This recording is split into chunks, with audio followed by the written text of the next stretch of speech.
Nah, ketika kita bicara tentang fakta di lapangan ini, misalnya contohnya wakaf tanah ya. Kan wakaf tanah itu kan wakif, kemudian bersama dengan nazir ke KUA untuk ikrarnya, untuk mendapatkan AIW.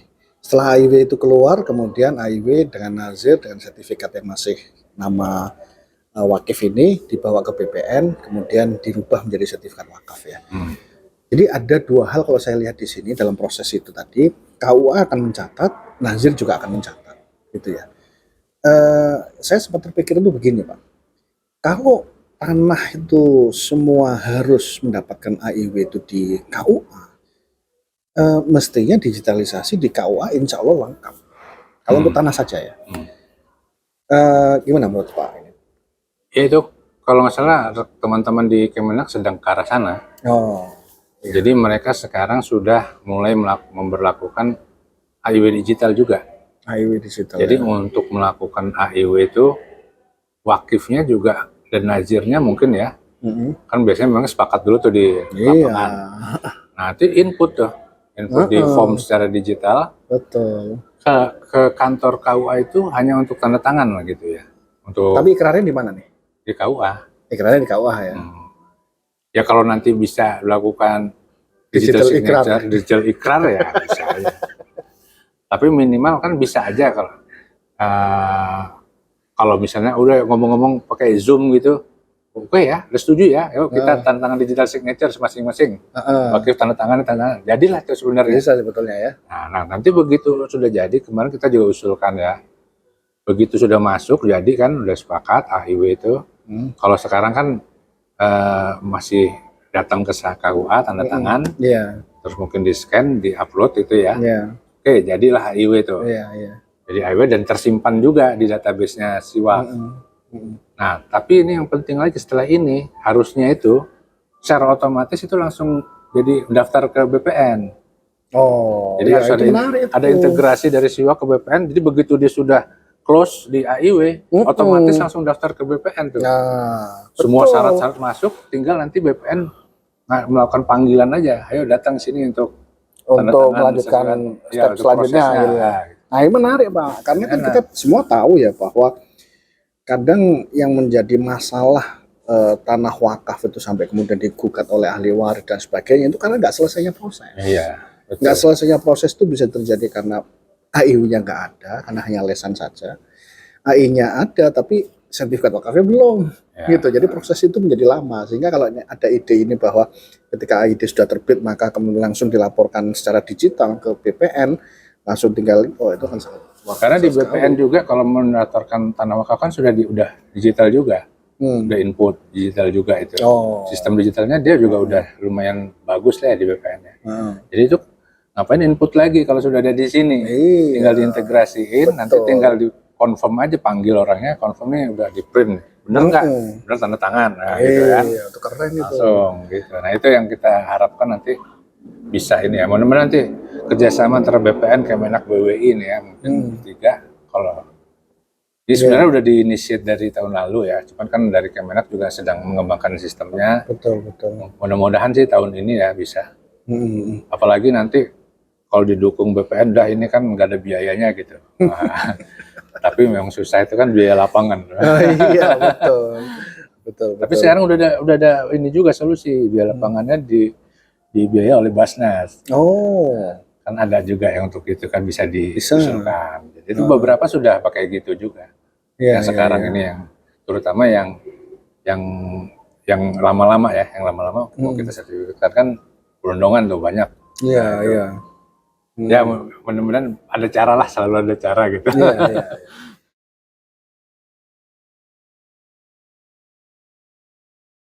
Nah, sekarang kalau kita lihat nih Pak, ketika proses digitalisasi itu menguat ya, ketika Pak Arief masuk dan lain sebagainya itu, ada nggak penghimpunan yang signifikan terlihat karena digitalisasi yang sudah dilakukan oleh baik BWI maupun proses nazir-nazir yang melakukan digitalisasi itu terlihat nggak bahwa oh iya memang digitalisasi itu secara efektif efisien bisa menghimpun dana lebih banyak? Ya kalau mau jawabannya harus diteliti. Buat riset gitu ya. Nah, ini bisa jadi topik skripsi, topik tesis. Iya, benar. Pengaruh digitalisasi terhadap peningkatan Pengimpunan. Ya. Ini kan karena kenapa saya tanya begini, Pak? Karena ini sebetulnya PR homework-nya dosen-dosen yang ngajar marketing syariah. Iya.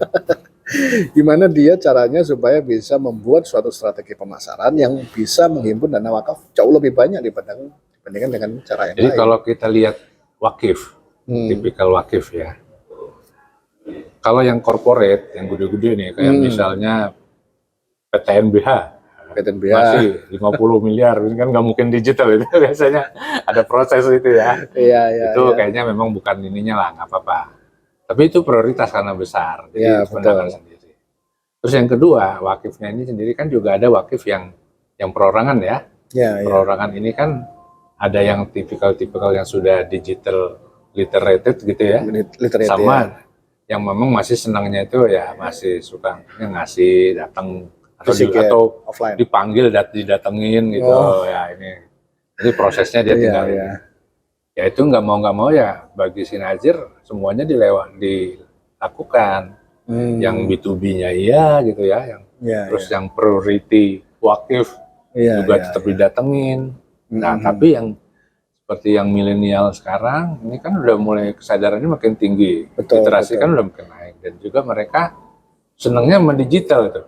Ya itu mau nggak mau, jadi memang ada sih. Kalau dari kasusnya si lembaga kenaziran BWI aja sejak ada berkah wakaf, kemudian juga ini integrasi sama Tokopedia, ini ya cukup besar. Cukup besar ya signifikannya. Cuman yang masih kalah kalau yang dari TS sama IPB. Iya betul. Betul. Ya, tapi lumayan lah. Tapi kita kan lihat inilah ya kecenderungan ke depan bahwa yang sekarang ini akan jadi makin matang lagi dan sudah terbiasa dengan gaya hidup digital. Gitu. Apalagi pandemik ini ya. Pandemik ini kan memaksa orang untuk stay di rumah. Dan nanti kalau orang yang udah tahu itu ternyata digital selain lebih mudah, ininya Pak. Yang bagus itu kalau saya tuh sekarang ini cenderungannya orang ngasih laporan. Laporan nasirnya maksudnya. Iya. Oke. Kan udah mulai ada banyak fasilitas karena dia sudah wakif terima kasih. Nah begitu sudah disalurkan atau dikelola, dilaporkan lagi. Alhamdulillah ini laporannya, ini foto-fotonya gitu.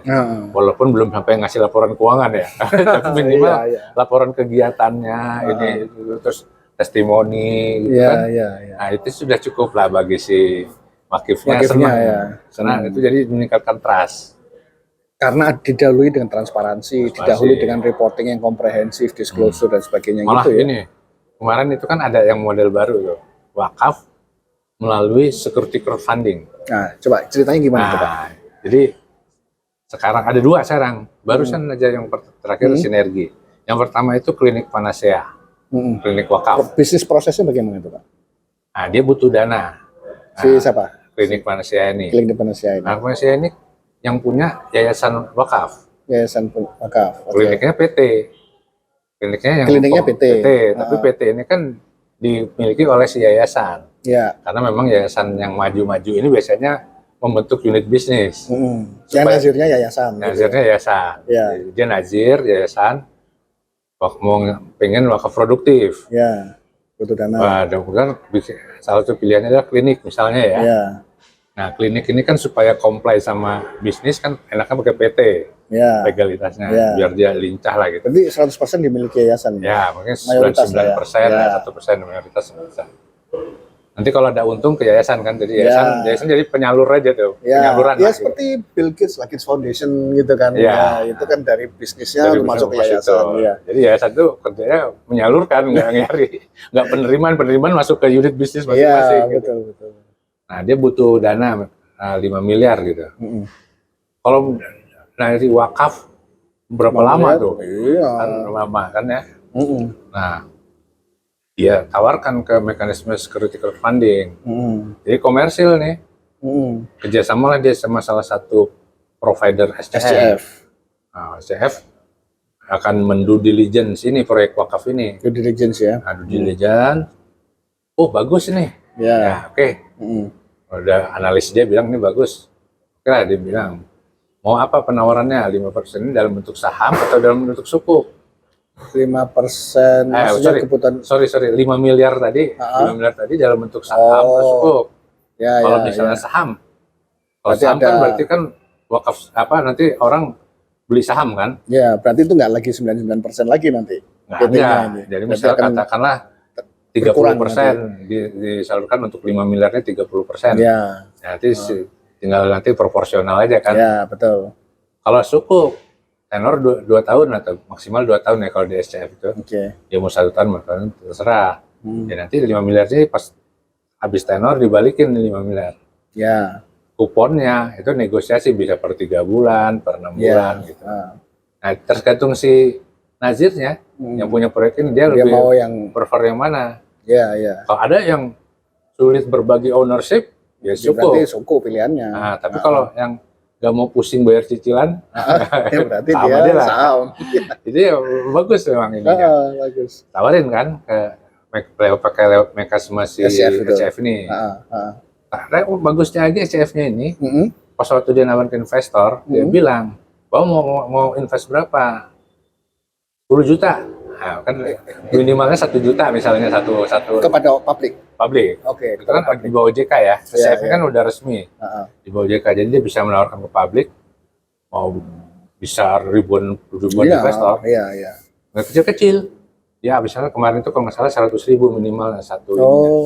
Jadi ada yang ngambil 5 lembar lah atau 500.000 gitu ya. Ada yang ngambil 10 gitu, 1 juta. Ya. Tapi pas waktu dia ngasih berapa mau ngambil 10 juta, berarti kan 100 lembar. Ditanya nanti, dia investasinya berapa, wakafnya berapa. Jadi bundling gitu ya? Bundling. Tapi wakafnya terserah investor wakifnya? Iya, kan udah kasih terserah. Tapi kemarin sama OJK, ya jangan diteserahin, adalah minimal 1 gitu. 1 lembar. 1 lembar untuk wakaf? Iya. Bikin gitu. Nah, jadi beli berapa gitu ya? Beli berapa sekian lembar untuk wakaf gitu maksudnya? Ya, tapi pilihan si ini ya, pilihannya si wakif. Investornya ya. Kan menarik tuh. Jadi dia dapat dana wakaf, tapi sebagian lagi dari investor. Betul. Nah, yang wakafnya ini sama si Pandai kan dia bukan nazir. Ini diserahkan ke nazirnya si tadi yang punya proyek. Yayasan tadi? Ya. Yayasan yang memiliki PT tadi? Yang memiliki PT, kalau sebagai nazir. Nah, ini ada yang berwakaf nih, wakaf sukuk atau wakaf saham. Taruh sini. Jadi dicatat lagi itu sebagai investasi, tapi atas nama si nazir. Jadi katakanlah wakif itu akan membelikan, misalnya dipilih wakaf saya 2 lembar deh. Berarti dia membelikan si nazir ini 2 lembar sukuk atau 2 lembar saham. Jadi wakafnya dia tapi. Berarti investor sekaligus wakif. Ya. Oke. Nah, jadi nanti si nazirnya dapat dia bagi hasilnya. Tadi kan ada keuntungan. Betul. Keuntungannya itu dibagi ke si nazir karena dia sebagai pemilik ini tadi aset wakaf. Nah, pemilik aset wakaf yang pemilik sukuk atau pemilik saham yang tadi dibeliin sama wakil. Nah, jadi dia dapat. Jadi dia double dapatnya nazir. Dia dapat dana dari proyeknya dapat. Kemudian dari wakilnya juga dapat lagi dia sebagai bagi hasilnya bagi hasil yang diwakafkan lembaran tadi ya. Gitu. Menarik ini. Nah, itu kita jalan kemarin. Alhamdulillah 5 miliar terkumpul 2,6 1 bulan kan itu ininya masa fundraisingnya. 2,6 apa? Miliar. Yang wakaf? Enggak. Saya lupa, itu kombinasi wakaf, tapi wakafnya lebih kecil lah ya. 5% lah kalau nggak salah. Dari jadi 2,6 miliar untuk investasinya? Iya, 2,6 itu terkumpul dananya. Dari 2,6 itu ada wakafnya. Ada wakafnya. Wakafnya 5%-an lah kira, 4% atau 5%. Nah, itu terkumpul. Dia kalau nggak salah itu minimalnya 2M. 2M jalan, kalau di bawah 2M nggak jalan. Gitu. Ya, karena 2,6 jalan. Iya. Itu menarik. Nah, terus yang kedua nih yang dari teman-teman ada lagi yang dari Bandung, barusan aja. Itu cuma 1 hari 5M terkumpul. SCF juga? SCF juga. Apa? Unit bisnisnya apa? Pabrik kue. Pabrik kue? Iya. Tapi luar biasa itu. Bahkan ekspansi dia sukuk dia. Nggak, maksudnya dia bukan dari awal kan? Dia udah ada tapi ekspansi gitu kan ya? Kalau SCF ini, kalau greenfield susah. Maksudnya benar-benar baru, nggak lolos di due diligence-nya. Due diligence Dia kan pasti risiko tinggi betul, tuh. betul. Tapi kalau dia sudah punya unit yang ini, experience. record atau dia buka cabang baru ataupun Ya. pengembangan ininya, itu kemungkinan besar bisa jalan. Jadi memang untuk yang kalau yang baru ya masih inkubasi dulu. Iya. Nah ini menarik, ini berarti ini adalah salah satu model inovasi untuk penghimpunan dana wakaf.